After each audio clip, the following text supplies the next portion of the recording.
আসসালামু আলাইকুম। আপনারা সবাই কেমন আছেন? আশা করছি অনেক অনেক ভালো আছেন। আমরাও আল্লাহর অশেষ রহমতে ভালো আছি। যে যেখান থেকে আমার ভিডিওটি দেখছেন সবাইকে জানাই অনেক অনেক শুভেচ্ছা। দেশে বিদেশে যে যেখান থেকেই দেখছেন সবার জন্য আমার পক্ষ থেকে রইল অনেক অনেক দোয়া আর শুভেচ্ছা। আর এই তো এখানে দেখতে পাচ্ছেন দই কে পাঠালো এইসব বলছি। আমার কাকা শ্বশুর পাঠিয়েছে দই, তারপরে মিষ্টি, আর হচ্ছে ১ বোতল দুধ পাঠিয়েছে। খাঁটি মানে গরুর দুধ, খাঁটি যেটা গ্রামে পাওয়া যায় সেটা। তো গ্রাম থেকে এগুলো আমার জন্য পাঠানো হয়েছে। আমার শাশুড়ি নিয়ে এসেছে। তো রাত্রের বেলায় এটা আমি আরকি ভিডিওটা একটু আপনাদের জন্য শ্যুট করে রাখলাম। আর এটা হচ্ছে পরের দিন। নাস্তা তো করে নিয়েছি সকাল সকালই। তারপরে আবার একটু যখন দুপুর হয়ে আসছিল তখন আবার চা নিয়ে নিলাম। এই তো ১/২ কাপের মতো চা ছিল। তারপর টোস্ট বিস্কুট দিয়ে খেয়ে নিলাম। এটা আমার অনেক পছন্দের।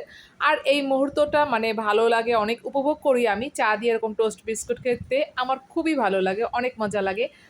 আর এই যে এখন ঢেঁড়সটা ধুয়ে নিচ্ছি, শসা আছে, একটা লেবু আছে। আজকে এই তরকারিগুলোই রান্না করব। অনেক গোশত খেয়েছি, এখন আর ভালো লাগছে না।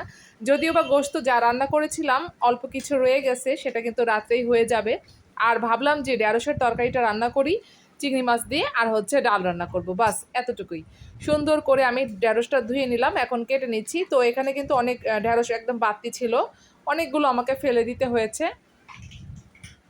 এই তো আমি এক এক করে কেটে নিচ্ছি। আর এই ফাঁকে বলে রাখি যে আমার ভিডিওটা যারা দেখছেন এখন বা দেখা শুরু করেছেন যারা, তাদের সবাইকে বলছি আপনারা একটা লাইক দিয়ে নেবেন। লাইক দিয়ে তারপর ভিডিওটা কন্টিনিউ করা শুরু করবেন।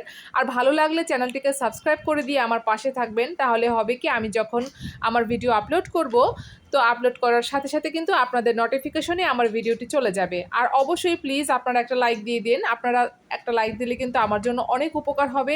আরও অনেক অজস্র মানুষের কাছে কিন্তু আমার ভিডিওটা পৌঁছে যাবে। তো সবাইকে বলছি প্লিজ, সবার প্রতি আমার অনুরোধ রইল এই একটাই যে আপনারা একটা লাইক দিয়ে নেবেন। আর ভালো লাগলে অবশ্যই আবারও বলছি চ্যানেলটাকে সাবস্ক্রাইব করে দিবেন। আর এখানে আমি চিংড়ি মাছ নিয়েছি, ২ টুকরা করে নিয়েছি চিংড়ি মাছ, যেহেতু একটু বড় ছিল এর জন্য। আর এই তো এখন আমি রান্নাটা করে নিচ্ছি। রান্নাবান্না কিন্তু অনেক ঝামেলার একটা কাজ। এটা কিন্তু সব আপুরাই জানে। আসলে কি যে বলবো, আর রান্না না করেও কিন্তু উপায় নেই, রান্না করতে হবে পেটের জন্য। পেটের শান্তি তো সব শান্তি, তাই না? পেট শান্তি তো সব শান্তি। এর জন্য কিন্তু আমাদের রান্না করে খেতেই হবে।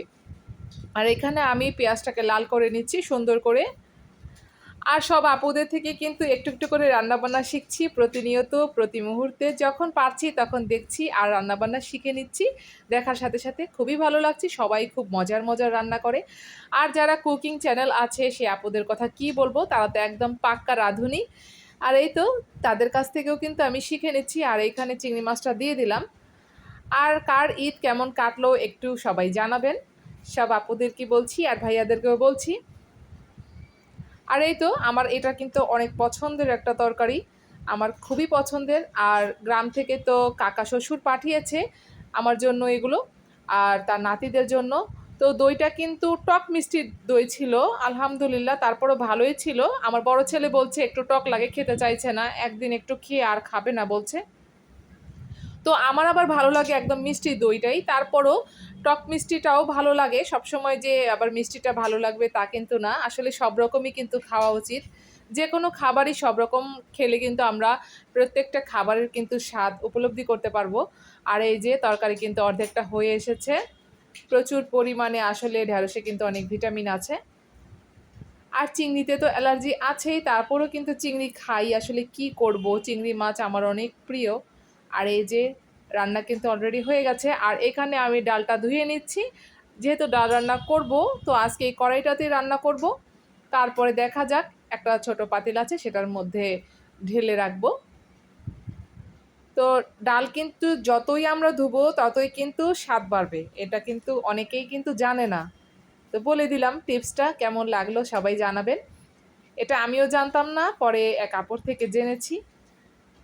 তো যাই হোক, পানি থাকতে থাকে আমাকে কিন্তু ধুয়ে নিতে হবে, পানি আবার চলে যায় এরকম অবস্থা হচ্ছে এখন কয়েকদিন ধরে। মোটরে নাকি সমস্যা। তো যাই হোক, এখানে আমি দইটা কিন্তু আমরা রাত্রে একটু খেয়েছিলাম। তারপরে আমি আবার একটু দুপুরের দিকে বের করে নিলাম, যেহেতু রান্নাবান্না করছি একটু গরম লাগছে, মিষ্টিও বের করে নিলাম। এখন একটা মিষ্টি খাবো, আর এই যে ১-২ চামচ দই খেয়ে নিলাম। তো গরমের মধ্যে কিন্তু ফ্রিজ থেকে বের করে একদম যদি সাথে সাথে খাওয়া যায় ভালোই লাগে, কিন্তু যখন রান্না করি তখন কিন্তু খুবই কষ্ট লাগে গরমে। আর এই যে আমার ডাল কিন্তু রান্না অলরেডি হয়ে গেছে।